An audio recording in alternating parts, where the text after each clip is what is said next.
Gnostic Psychology. We're going to begin by reading an excerpt from the Gospel of Philip, which is a Gnostic scripture. As for ourselves, let each one of us dig down after the root of evil which is within one, and let one pluck it out of one's heart from the root. It will be plucked out if we recognize it.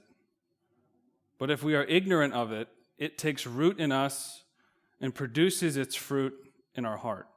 It masters us. We are its slaves. It takes us captive and makes us do what we do not want, and what we do want, we do not do. It is powerful because we have not recognized it.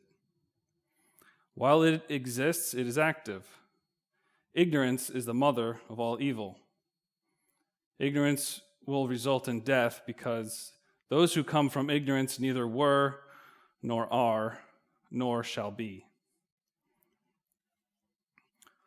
So this excerpt exemplifies the ethos of what we are talking about today, which is Gnostic psychology. It gives us an idea of why we should look at ourselves from a psychological standpoint. So before we fully explain what that excerpt was talking about,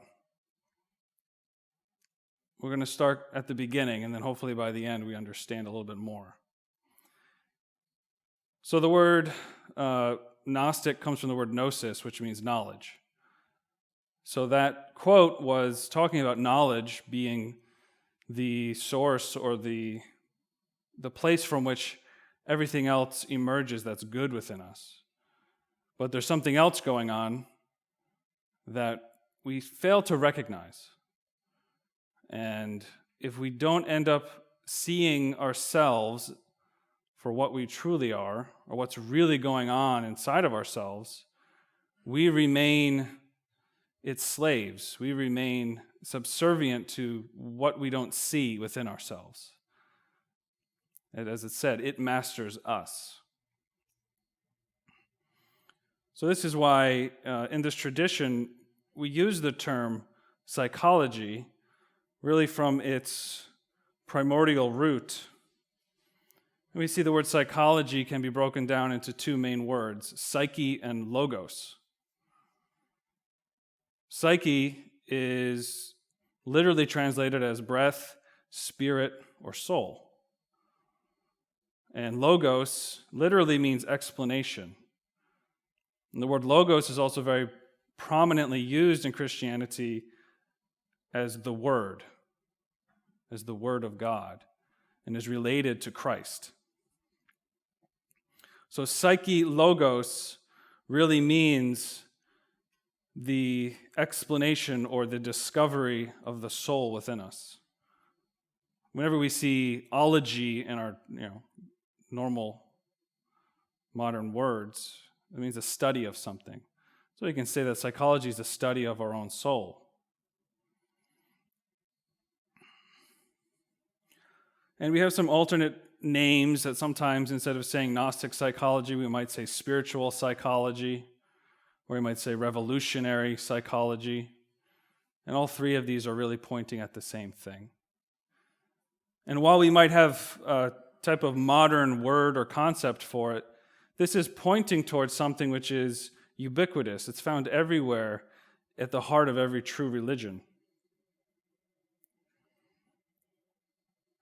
So when we look at religion from a spiritual, psychological standpoint, we can find that there is this same core essence, which is that we have to do something with our inner constitution. We have to know ourselves, change ourselves, eliminate something from us, and grow or develop something within us. So in various forms of Hinduism, there's the elimination of the kleshas, or negative qualities, and a realization that, for example, Atman is Brahman, meaning that our true, authentic self is in union with the universal consciousness of God. Very beautiful topic. But in order to achieve those things, the removal of our false or negative attributes and the realization or consciousness of, cognizance of, recognition of these cosmic truths, what that requires is a profound effort, a psychological effort. So we can list throughout all the traditions the same basic precepts, that there's something that needs to be changed within us, and that there's something else that needs to be birthed, developed, realized within us. So in Buddhism, there's the skandhas, or the aggregates, which we believe to be our true self, but actually are not the self. And we have to develop something called bodhicitta in terms of the Buddhist tradition. In Sufism, we have the striving against vice and the knowledge of the divine, the mujahadah and the marifa. The Christian mystic or Gnostic perspective is the same type of elimination of the passions or the appendages, as they're called.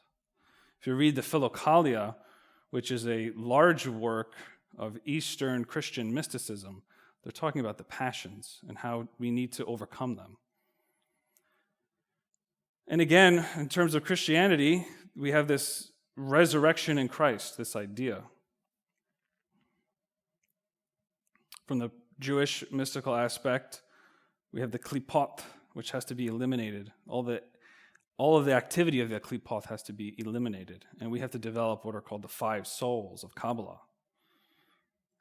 And if we take those principles and we apply them to the Greek myths and to the Roman myths, we find the same aspects within these heroic stories of the warrior having to slay the dragon or kill Medusa and eventually acquire the golden fleece or become king or marry the divine maiden. And these are cosmic truths that are actually representative of something, of a passage, of a work that goes on within ourselves. Normally, we can find in all of these traditions a very other type of interpretation, which is more related to the exterior way of interpreting a religion in terms of morals and customs and attending certain rituals, and you can almost do these types of things mechanically. And normally we look at religion in that way. And many people who practice, even very devoutly, they're practicing something that's very exterior to themselves. That if I put myself physically in this temple, or this church, or this mosque, and I listen to the person and I believe what they're saying, then my tradition tells me I'm going to be saved, or I'm going to be good. But within all of those exterior forms of religion, you always find a mystical or inner type of sect within all of these traditions that begins to really look at things psychologically. They may not call it psychology, but they're looking at it from a spiritual, psychological standpoint.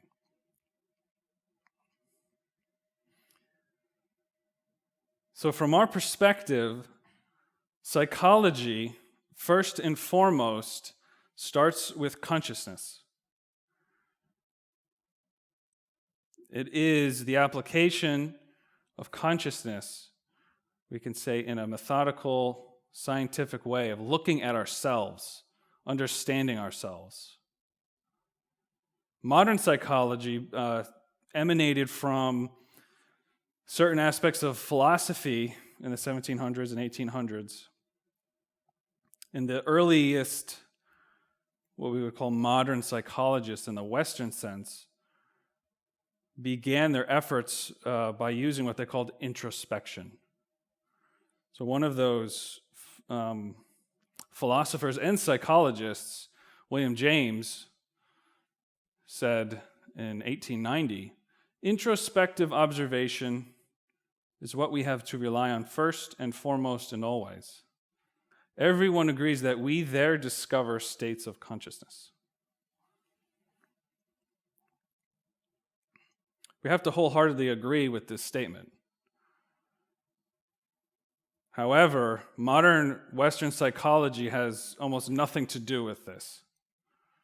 There was a change from using introspection as the primary method of understanding psychology, and as everything was being exteriorized, what was happening was the word consciousness was being left out, and instead everything was being measured in terms of behavior, and in terms of a third person observing, so-called objectively, another person and measuring psychological responses and things like that. That's the modern scientific method. But there's some issues with that. The development of our modern world is predicated upon the application of the scientific method. There's really no question about that. All the profound, amazing technology that we have has been an application of observing the natural world and testing and making hypotheses and seeing what works and what doesn't. And that's how all of these really advancements in technology have occurred, to the point where we all have access to technology and information that is just exponentially more profound than has ever been capable in our present civilization. So there's a lot to know, to understand, to believe in, that method brings about a result, which is the shape of our modern society. So there's a great sort of feeling that we could measure, or we can use that same method to understand psychology. And that's what modern academic psychology is always looking at. Modern psychology really has nothing to say about the soul, other than maybe it's just another word for the mind. And the mind is just another word for the brain and all the complicated neuronal activity that's going on. So there's some things that can be said about that, there's some advancements in terms of that level of understanding, but it sort of misses the whole point, which is that every experiment that has ever been done came from the application of consciousness first, to observe the natural world. And when you look at a brain, you're not looking at consciousness. You're using consciousness first to look at the brain. So the modern world is predicated upon the type of science that is very useful for explaining physical phenomena, but it's not very useful for explaining consciousness or psychology. When we look at psychology and what it means for us spiritually,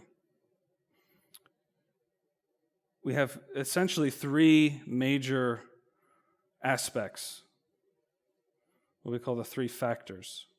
Two of them are listed here on this psychology and religion, which is an elimination or removal of something, and then a birth or realization of something.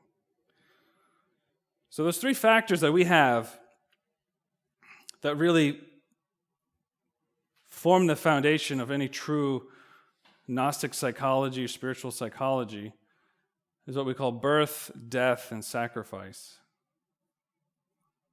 Now, from the context of this lecture, which is introductory, we'll say that birth is related to the awakening of our consciousness, a development. And death is related to the elimination of our ego.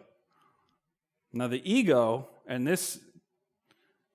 when we use the word ego, it is not what many people think the ego is. And we're actually going to, a little bit in this lecture, but actually in other lectures, unfold a little more what we precisely mean by that. the general sense is that there's a lot of negative attributes that we have, and they're harming ourselves, and they're keeping ourselves from seeing ourselves for what we truly are and seeing the world for what it truly is. So that's what we call death. And the third is a balance of those two related to sacrifice, benefiting others, benefiting humanity, not working on ourselves in what we could call a selfish way, but orientating all of our behaviors in a way that we're going to best benefit others. There's a skeptical type of analysis that people have when they look at someone trying to work with meditation and spiritual realization, and some people view that as almost selfish. There's a pejorative term called navel gazing, which is to just look at yourself and feel yourself to be so important that you're going to change yourself, etc., etc. But in reality, each of us are really psychologically impaired. We actually cause a lot of pain for others. We cause problems.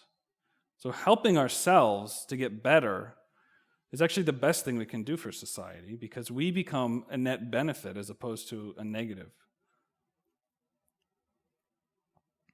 So those three factors will find the essence of every psychological, spiritual tradition will have those in it. Contrary to that, as I was saying before with modern psychology,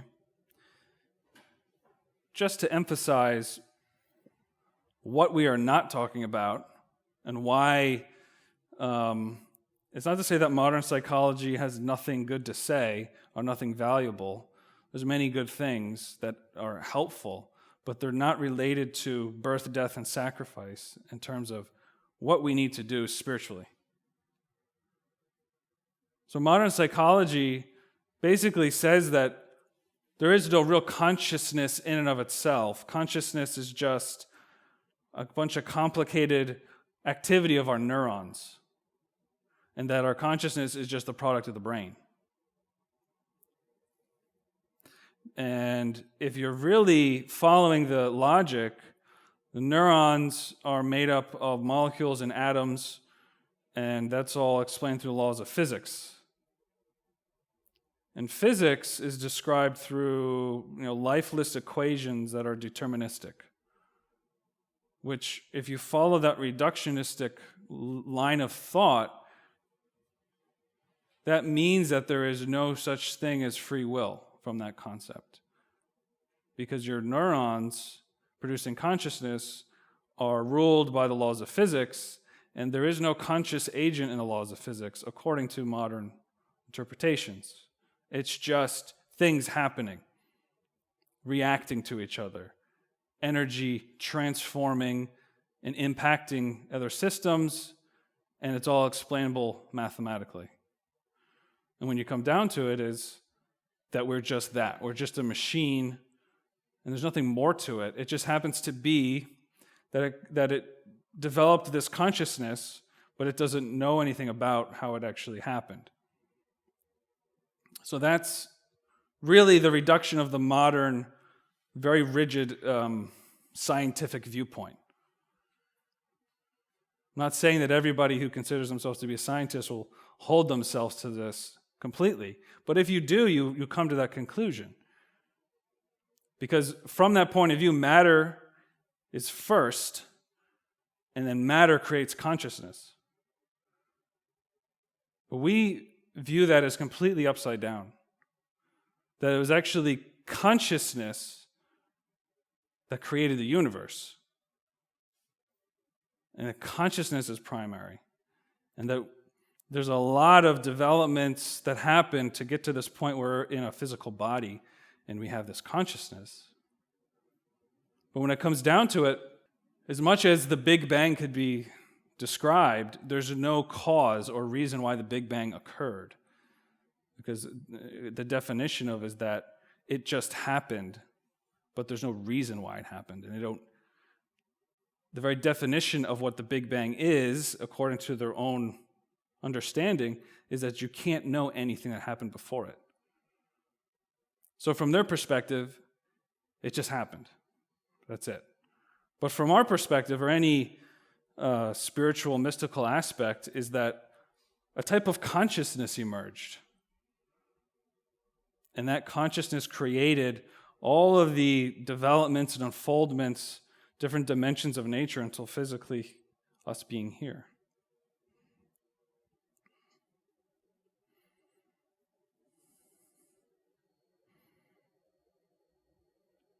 So from revolutionary psychology, from our perspective, we would say that consciousness is at the root of existence itself. Now, brain activity can be correlated with states of consciousness, but it's not the cause of consciousness. In other words, the quality of our body and the quality of our brain does matter, because if you have a bad antenna on a radio, the quality of the signal coming in gets modified. So it shouldn't surprise us that if someone gets knocked out, they lose consciousness. Or if someone has an issue with their brain, it affects what is manifesting in their physical body. It affects their personality. But it doesn't mean that it caused or it's the root source of what that consciousness is.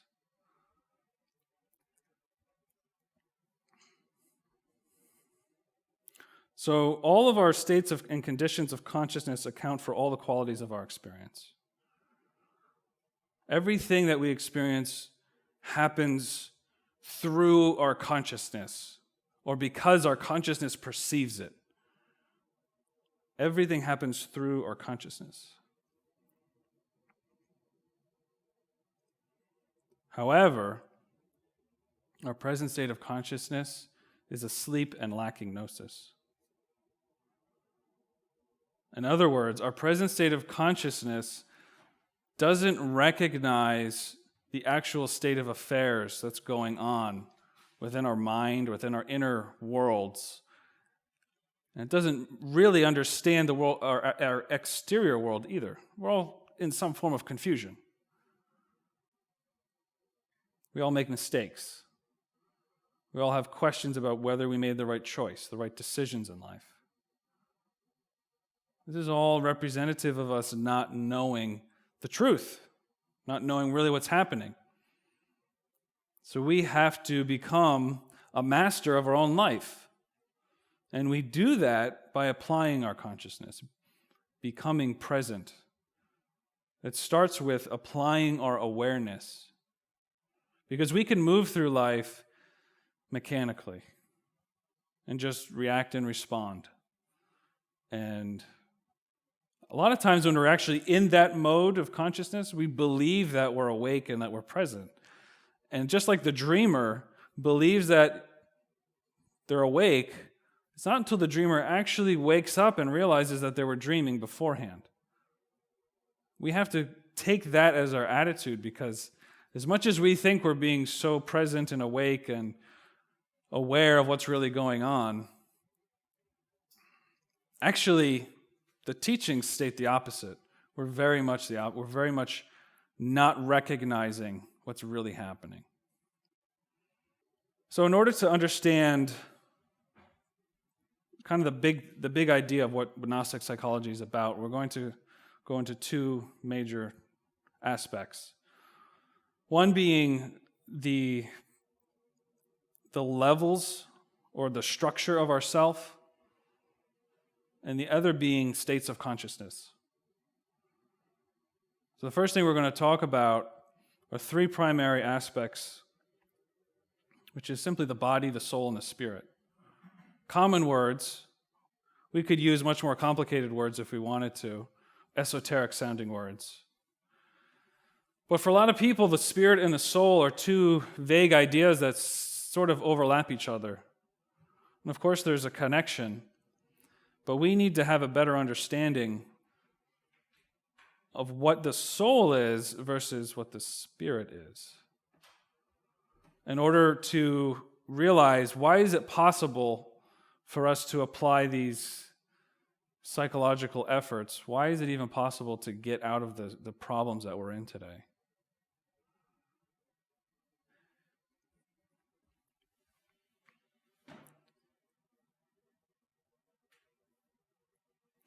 First thing about the body, pretty simple. We don't have to think about that too much. In relationship to our body, we should become aware of how identified we are with it. When we see our own image, we are immediately transfixed into accepting and believing that's what we are. We should have a realization that it's just a vehicle of ourselves. It's just an aspect. Just like when we get into a car, we're not the car, we're just driving the car.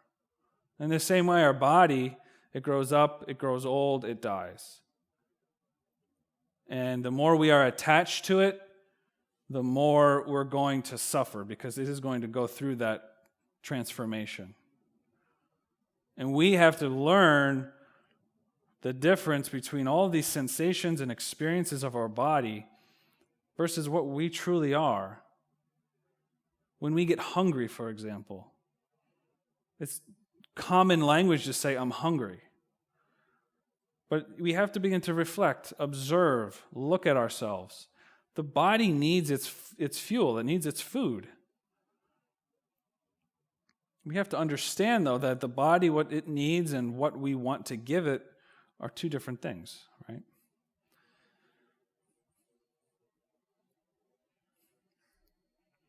So the big thing that we want to talk about is the difference between the soul and the spirit, though. There's a cryptic saying, which is that the spirit is. The soul is something that must be acquired. The soul is what possesses all of the knowledge, or it is what can acquire all of the knowledge. It is what develops. The soul is what is doing the work. We, as our consciousness, the little bit that we have, is soul. And we have to learn how to live in this world. And we need to know how to awaken our consciousness. The soul can be a hero or a devil. The soul can triumph, the soul can fail. The soul is fundamentally our consciousness. And we have a term for it when we are a beginner, when we are naive. That soul is also called the essence. So that which needs to know the truth or acquire gnosis is related to the efforts of the soul. We're making these efforts. So the soul, there's no predetermination. It can do good or it could do bad. And it's us that's doing it, right? We have these choices. The spirit is our light or our star in heaven, we can say. It is our orientation. It is that which our authentic intuitions arrive from. The spirit is always shining in the superior worlds or in heaven, whatever you want to call it. Even if the soul makes mistakes, even if the soul falls into karma and into suffering and into the mud of the earth, the spirit is always shining. So the spirit is our star in heaven. The spirit is, in the Christian story of the three wise men following the North Star, we all have our interior star that we need to follow. But our consciousness, our soul is locked, it's encaged, it's covered in filth. So that light is obscured for us. We don't see it. We don't tend to make contact with it. So we're full of powerful or incessant thoughts and feelings and emotions that are related to that negative aspect, our ego, these habits, these negative tendencies that pull us, and which, at least in our current condition, seem to be a lot more accessible and powerful to just go with the flow, go with these negative aspects. In our current condition, we have to make a very disciplined effort to begin to make contact with our inner spirit. And we do that every day by becoming aware of ourselves, aware of our emotions, aware of our thoughts, recognizing thoughts are appearing. I didn't endorse these thoughts. They're already there. Who put them there? When you have an experience with someone and you're not even really conscious of the fact that you already have a narrative going on in your head about that person. Maybe you liked them, maybe you didn't like them. It's already happening. Those thoughts are already going. We're not recognizing what's happening. So we're like the guy who gets his boot stuck in the saddle of a horse, dragged along as the horse just runs away, and the guy's being dragged on the ground. Wherever the horse goes, the guy goes, because he's not in control. He's connected to it, but he's not the agent of that horse. He's not controlling it. The horse just going wherever the instinct of that horse wants to go, it's going to go. And that's how we kind of are. We have the ability to control or rein in all of these impulses, but we're so habituated to not knowing how to do that it feels like it's impossible. And we actually will say, well, my true self actually is that crazy wild horse that's instinctually going everywhere. That's what I really am. But that's not the truth, not according to the scriptures. So we have to know that although our soul, which is our consciousness, which is locked up in all these habits, it's a persistent, pervasive set of forces that are always acting upon us, within us. We feel as if we are that. It's when we sit down and we meditate that all of those factors begin to settle down, just like a snow globe that's been shooken up. Eventually, everything settles down to the bottom of that, and then the water becomes very clear. And when that becomes very clear, you can see, or you can recognize, you can experience something else other than all of that craziness. If you don't have that type of experience, you don't know what is the difference between a soul that's wrapped up in all this ego and mechanical impulses versus a quiet, what the soul is outside of that, when all those things lay down and go to rest.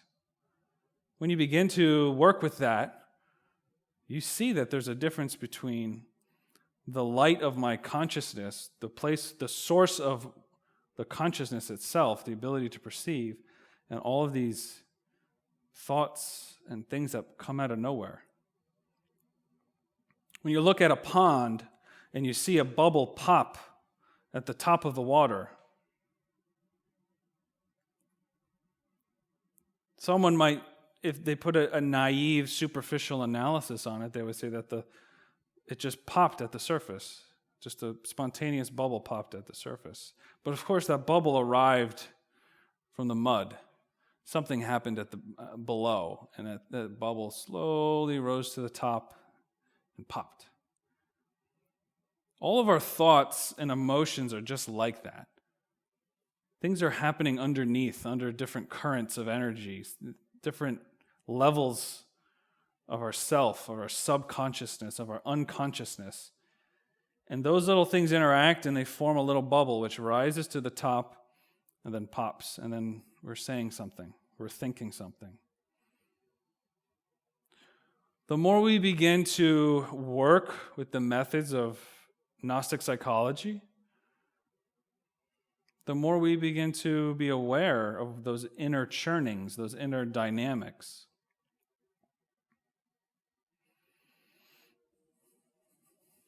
So we have the body, the soul, and the spirit. So our spirit is our inner divinity. When we talk about our individualized divinity, that's our spirit. That's our inner God. We are a little spark of divinity. And that spark of divinity, of course, has its connection to a greater type of divinity, which is our universal divinity. Just like a great bonfire and sparks flying off of that bonfire. Each of us is a spark of that fire. But the source goes to this bigger idea of a universal divinity. And then even beyond that, we have something we call the absolute. So these are topics that are beyond the introductory level here. But we talk about all these different levels to understand our experiences.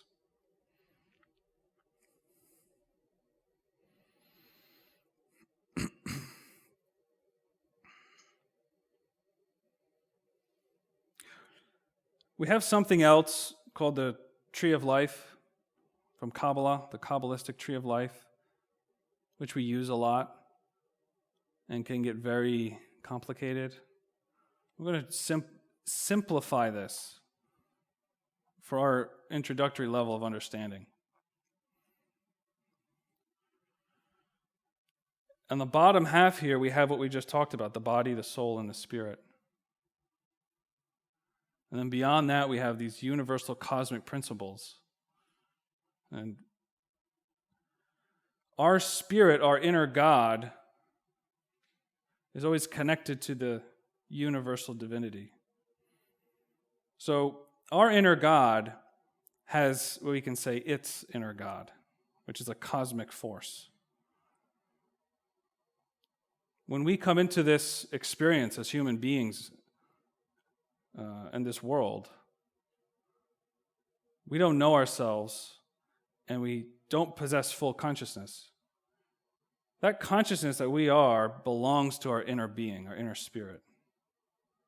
So we are actually self-realizing our inner spirit. And the spirit needs us to do that. Because the spirit right now is naive. Our inner God, although it possesses a type of perfection, it's not cognizant of its own perfection. So what it needs, what it's lacking, is this knowledge, gnosis. But not knowledge that's intellectual, knowledge of experience, knowledge of all of the manifold experiences of life, consciously understanding the whole universe. We begin by understanding what's going on within ourselves right here and now.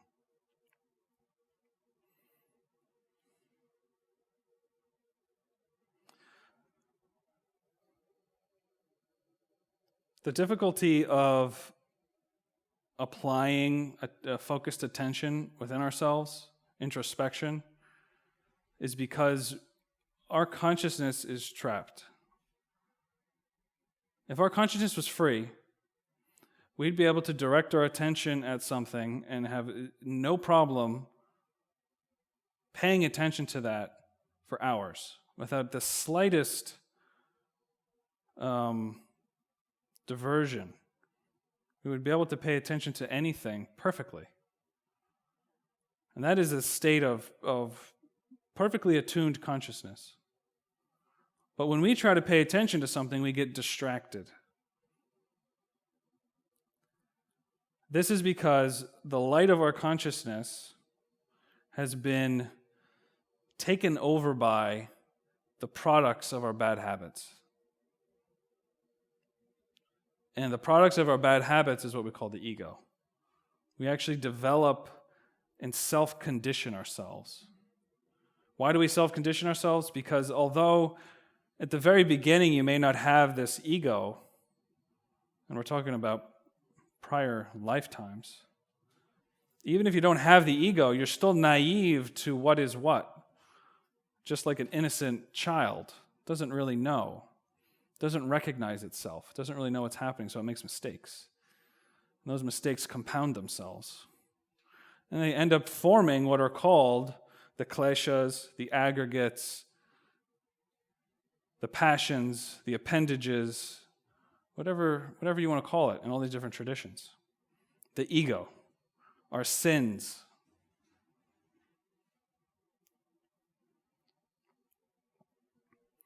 So because we have conditioned our consciousness, when we try to apply our consciousness to look at ourselves, it doesn't work very well.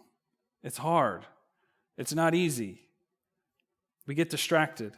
We can't seem to get to that place where I just described, where you can clearly see the light of your consciousness.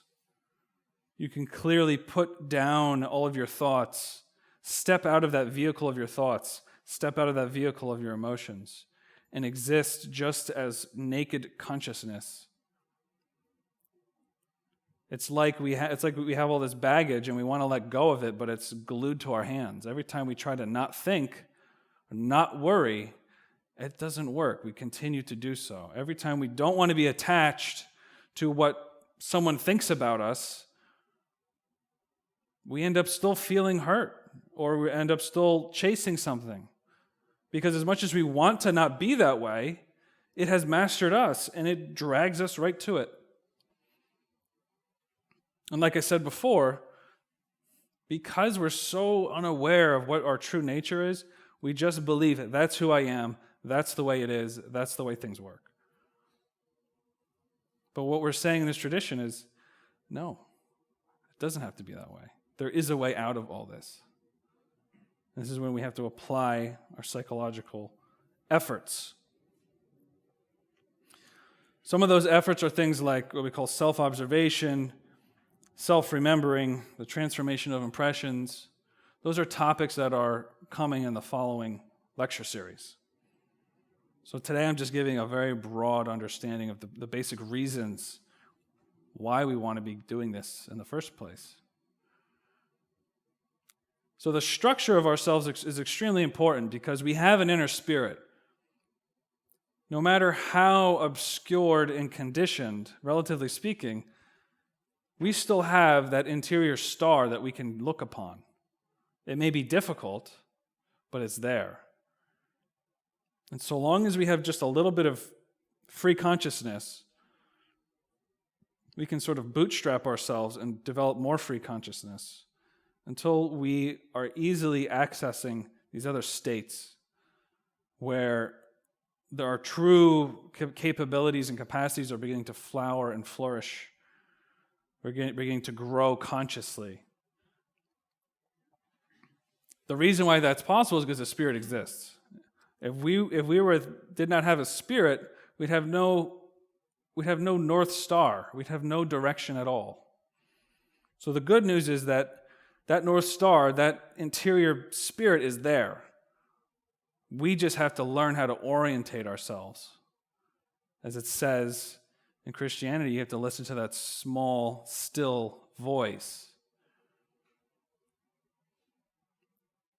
That still, small voice, that voice of the silence, which, again, it gives us little hunches, intuitions. It's not easy, but it is possible. The problem is, of many other problems, that we confuse our intuitions with our instincts. And we end up making the wrong decision. We may regret things. We get further complicated. But the way is to reflect on what we have done, introspect on what we have done, with a very stable, quiet state of mind. We begin to acquire more information. And when we acquire that information, that's information coming from our spirit. And little by little, we change all of that conditioning. And it's all because we have that power of the spirit. If we didn't have that, we'd have nothing. So principally, when we talk about the ego, our emotions and our thoughts are completely infused with it. Almost every single thought we have comes from a conditioned state of mind. Almost every emotion that we have comes from a conditioned state of mind. And we don't know where it's coming from, because we are not conscious of it.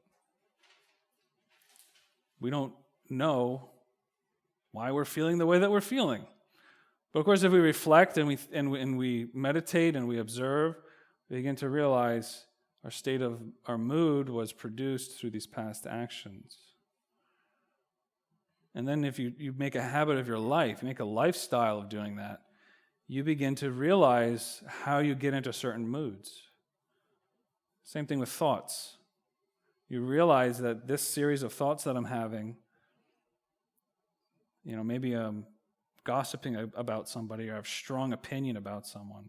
It doesn't really help me. It doesn't help the other person, but yet I'm having it.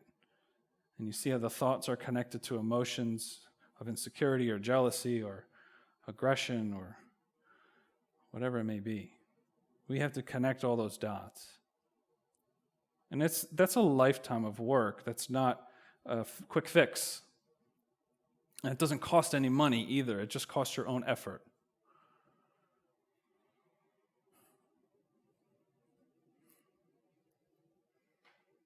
So in our practical life, we are all sort of sitting at a certain state of consciousness. And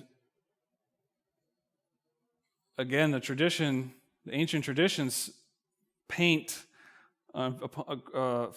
four very broad strata of levels of consciousness, or four states of consciousness. They have Greek terms. They also have Sanskrit terms, but we're just going to talk about the Greek terms. Eikasia is the lowest. Pistis is after that. Dianoia is the third state. And Nous is the fourth state of consciousness.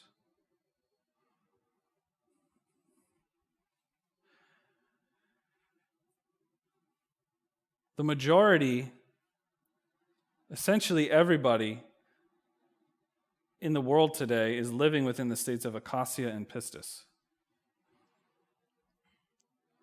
Eikasia is often related to the dream state. So when our physical body goes to sleep, we dream. And most of the time, unless we're applying a special effort or have done some work on ourselves, we don't even remember our dreams. So it's a dreamless sleep. There are two types of dreamless sleep. There's the dreamless sleep that is cognizant, where a person's completely awake, even though their physical body's sleeping, and they're not dreaming, they're awake. Then there's another type of dreamless sleep, where the physical body's sleeping, and the consciousness is completely, so profoundly asleep, that it doesn't even perceive anything. It's just like your head hits the pillow, and then later on you wake up, and you have no consciousness of what just happened. So those are deep states of consciousness, and we all possess that unless we begin to work on ourselves. Eikasia is also related to extreme levels of delusion and instinctual behavior. So in the waking state, or so-called vigil state right now, when we get very instinctually fired up, when the type of mob mentality or a riot type of mentality takes over a group of people, that group of people has been sort of sunk into the level of Eikasia, where it's just sort of instincts acting. There's no real, it's not even about beliefs or opinions, it's just about instinctual behaviors. And it's also these very strong instincts to hurt other people, to see, for example, the instinctual impulse that rises up when somebody hurts someone you love. It doesn't really even matter what you believe in. These instincts might just be there to harm that other person. Or that instinct to make sure that person gets what, quote unquote, what they deserve. Hatred, just hating. Those types of instinctual preservations. Very powerful, very, very asleep consciously. The person that's going through that, they have no cognizance of what's going on. But normally, most of us, when we're just having a day-to-day life, we're living in a state of pistis, which is sometimes interpreted as the vigil state, which is what we're at right now. The vigil state is in quotes because we're not really a vigil. We're not really being vigilant. We're being very mechanical. We're very asleep. If we do a retrospection, if we sit down and look and rewind our day, see if you can rewind your whole day without missing any minutes of your whole day. From the moment you're about to go to sleep and go backwards. Almost invariably, you'll find a lot of trouble doing that. And there may be like gaps where you really have to, if you're persistent, you can apply yourself and sort of remember. But ordinarily, we have gaps of our memory. We don't even remember. We don't remember maybe last week what really happened. Or yesterday. So Pistis is this level where we're awake enough to respond when someone calls our name. We're at least awake enough to the sensual world to know if someone calls our name, we can talk, we have dialogue. When someone's in the state of Eikasia, they can't even, if they're really embodying that, which you can see, especially when someone gets intoxicated, they can't even, they might be instinctually behaving, but there's like nobody home. With Pistis, someone's home, but the light is very dim, right? And that's our normal state.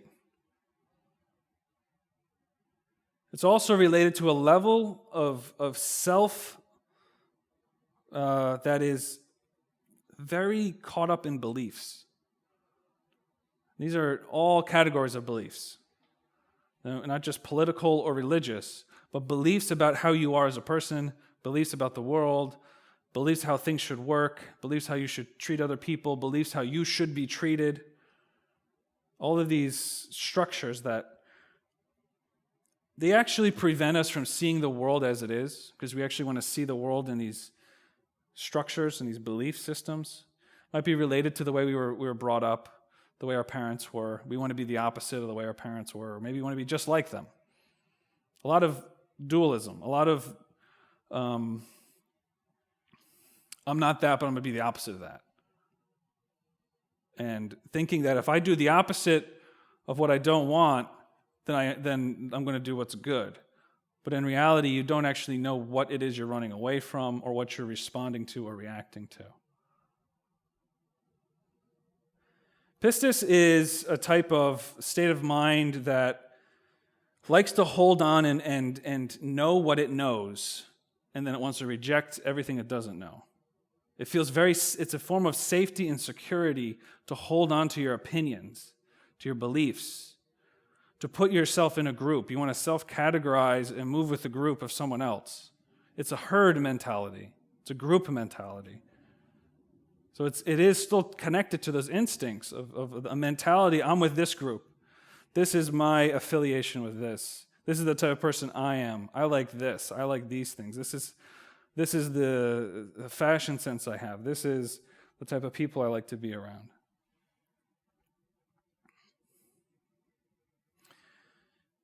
This is the type of level of consciousness that likes to win an argument. It feels good about that. Never mind actually comprehending what the argument is about. So when we're fighting against the other, when we see ourselves as struggling against the other faction, the other group, defining ourselves in relationship to all of those enemies or hostiles or whatever it is in our life, we are defining ourselves dualistically, putting ourselves in our own group and seeing the other person as the enemy, as the bad person. It's a very extremely superficial way of living. We don't comprehend who we are. We don't really comprehend what the other is either. We have a very thin facade that I think I'm this way, and it's just this very thin concepts. And someone who has a different set of concepts will feel like is different or argue against. So you can see in today's world, everybody is arguing with each other. They're all locked within the state of Pistis, at best, if not Eikasia. We need to see ourselves in that. We need to not see that as those other people are in Pistis, that I'm doing really well. We have to really look. We have to meditate. Pistis gets extremely nervous or doesn't like the unknown. The unknown is not the realm of Pistis. It wants to know everything and assume it knows everything. Anything assaults that is the type of consciousness that if you're in Pistis, it responds negatively to it. So Pistis is locked in one side of a duality, always. And it may even do the opposite, but doing the opposite doesn't mean you understood what it was in the first place. A lot of people have, let's say with religion, they have a negative type of experience with religion, so they reject it. But they never really understood it. And the same way, like if you have a certain type of family that you grew up in, and you didn't like it, so you want to do the opposite. But you never really understood what it was. So you find out that you still end up being just like that, but in a different way. And it's really, when it happens so often, it's actually interesting how that you think you're doing something differently, but you find out that you're the same type of person that you didn't want to be. It's because there's no comprehension there. Very mechanical, very lazy. But it's so seductive. It's extremely seductive. That's where we want to be, as like instinctually, just to live within groups and ideas and opinions and beliefs. Ultimately, all these beliefs don't withstand a very rigorous analysis. Dianoia is the next stage. You see the word dianoia. It is a type of dialectical consciousness, dialectical analysis. Dialectical means seeing both sides. Di being two. So seeing something dialectically means you see both sides of it. You're not identified with just one half or the opposite. Dianoia is the first state when we begin to see something true about ourselves. So all of these states of consciousness we can relate to the external world, and we also can relate it to our internal experience. Dianoia is when we first begin to see our mental dualism. Right? Because every thought and idea and opinion that we have, there's like every thesis that we hold within ourselves, there's an antithesis. And for every good feeling that we have, there's a bad feeling. For every person that we want to avoid, there's someone else in our life we want to run towards. That when we start to emerge or have states or certain aspects of our consciousness in Dianoia, then we begin to see those opposites. And we work with them. We don't get locked in one or the other. This is the first state of what we call self-cognizance, seeing yourself. The two sides here is to recognize that, yes, I have instinct, and I can see my instinctual impulses and my reactions. Yes, I can see that I really do have these thoughts about this other person, and I really do have these emotions. But on the other hand, recognizing I didn't really want to have those thoughts. I didn't really want to have that emotion. It just happened. Putting both of those things there together, observing that. Because if it wasn't you who wanted to have those thoughts, for example, if you're trying to be a better person, you don't want to gossip about people. Something happens, but then you find yourself thinking and gossiping about those things. Well, you made an intention to not do it, but you ended up doing what you did not want to do, which is exactly what that original quote said. We want to do something, we end up not doing it. We don't want to do something, we end up doing it. So we have to see both of those things within ourselves. And we have to work with that. Dianoia is a state of consciousness where we begin to reevaluate our opinions and our beliefs. Instead of just accepting what we grew up with or rejecting what we grew up with, we begin to comprehend the whole set of beliefs and ideas, the whole system. And we begin to understand ourselves dialectically to see how we're always moving back and forth. We begin to awaken that. We begin to see ourselves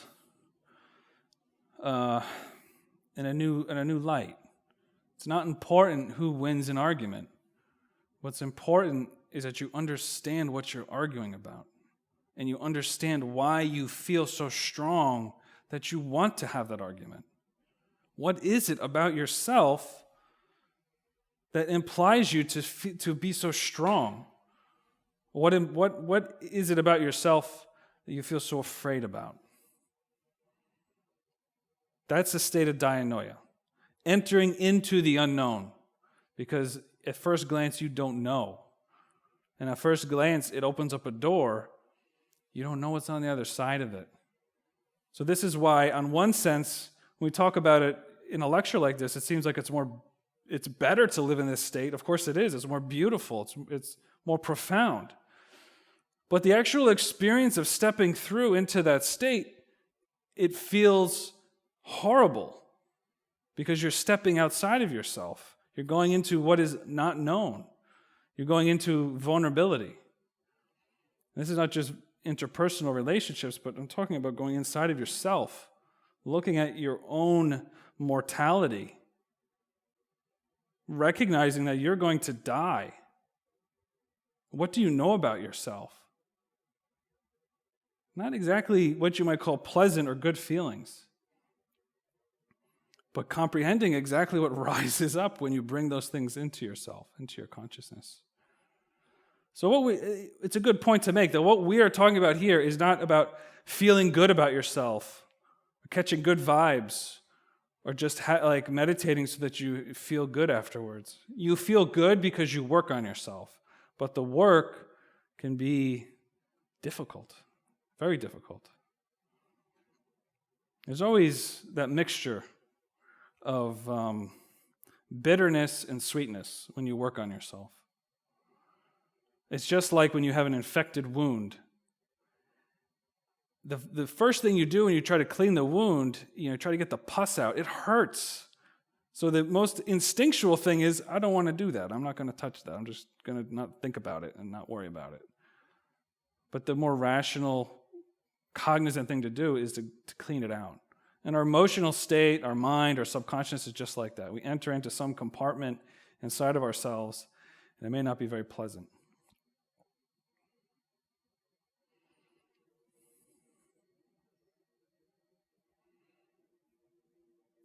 And finally, we have Nous. Nous is our objective cognizance. Nous is that stellar orientation that I was talking about before, the intuition.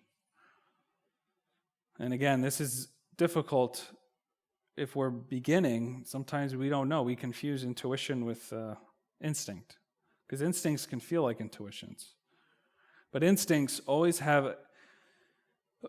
are always about, they don't make any sense in the long term. They're just a thing that it wanted to do that. It doesn't make sense. It's not rational, right? And it's often self-preservation. Some instincts are self-destructive, right? So it's just pure ignorance. How do you know the difference between an instinct and an intuition? It's the work. That's the psychological work, to reflect on our behaviors. There's no other way. There's no magic, automatic way to know. That's the reason why all this free will exists, this whole world. Part of the reason we have the ability to make mistakes is because our whole purpose is to gain the knowledge of good and evil, of good and bad, to know what it is. So this whole universe is set up in that way. If the universe was set up in a way that we could never make a mistake, then we could never gain knowledge. If we didn't have the ability to choose, we would never be able to gain knowledge. Those two things are connected. So the soul has that ability to choose, has the ability to choose wrong, has the ability to feel pain. It also has the ability to feel joy. But that dynamic is what is critical for developing self-knowledge.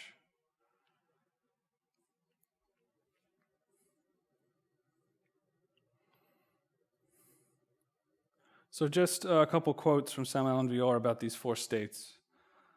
Eikasia is the lowest state, the first state, which is ignorance, human cruelty, barbarism, exceedingly profound sleep, a brutal and instinctive world, an infrahuman state. Second state of consciousness is Pistis, the world of opinions and beliefs. Pistis is belief, prejudices, sectarianism, fanaticism, theories in which there does not exist any type of direct perception of the truth. Pistis is that consciousness of the common level of humanity. Dianoia, the third state. Dianoia is the intellectual revision of beliefs, analysis, conceptual synthesis, cultural intellectual consciousness, scientific thought, etc. And finally, the fourth state, Nous, is perfect awakened consciousness. Nous is the state of Turiya, profound, perfect interior illumination. Nous is legitimate, objective clairvoyance. Nous is intuition. So all of us, even presently, are sort of have a center of gravity within one of these four states, and without doing any work on ourselves, it's going to be usually the state of Pistis. But it doesn't mean that everything about our consciousness is always in Pistis. There are aspects which are lower in Eikasia, and there are probably aspects which are higher in Dianoia. And if we are in the right psychological state, you even have those intuitions of Nous. But as we work on ourselves, that overall level of consciousness rises. And when someone has most of their consciousness in a higher state, then you could say you've established yourself in that level. So there may be aspects of yourself which are very rational and objective that's related to Dianoia, and it might be a very small amount related to Nous. But as we work on ourselves, our level of consciousness rises. Someone who has completely, not just established themselves in Nous, but completely established themselves, so there's nothing in those lower three, that is the level of a prophet or an avatar. 100% awakened consciousness. They have no need to elaborate thinking or thoughts. They have perfect union of the soul, the psychology, with their inner spirit. Completely enlightened. And even beyond that. But when someone has achieved that state, that's somebody who's so awake, they know the needs of a particular people or culture, and they become the founder of a religion in different parts of the world. And they teach a religion most appropriate for that time and place of those people.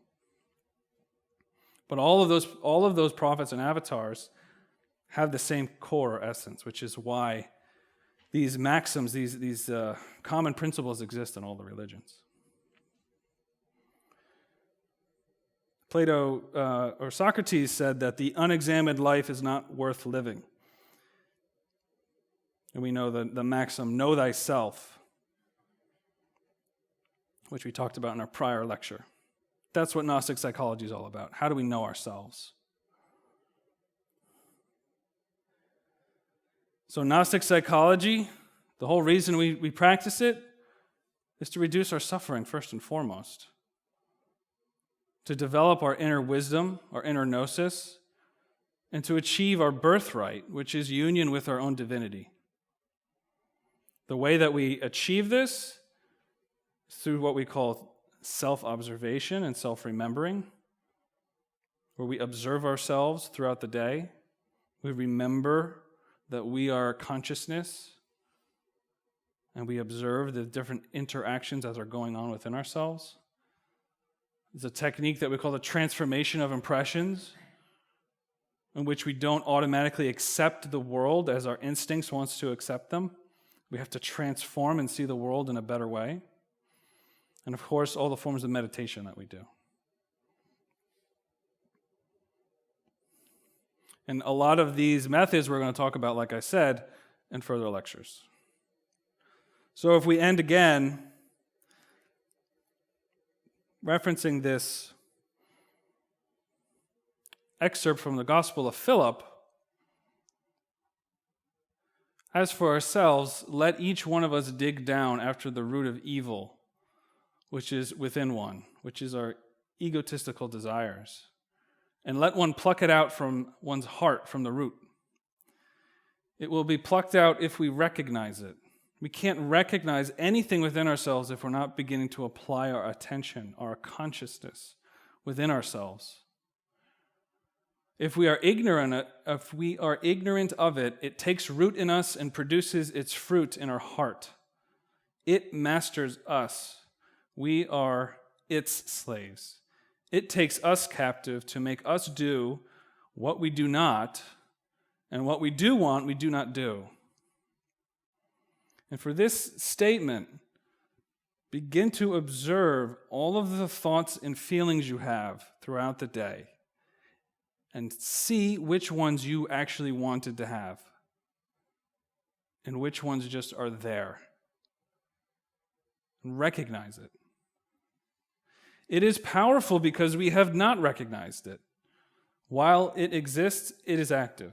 Ignorance, our own self-ignorance of what's going on within ourselves, is the mother of all evil. Ignorance will result in death because those who come from ignorance neither were, nor are, nor shall be.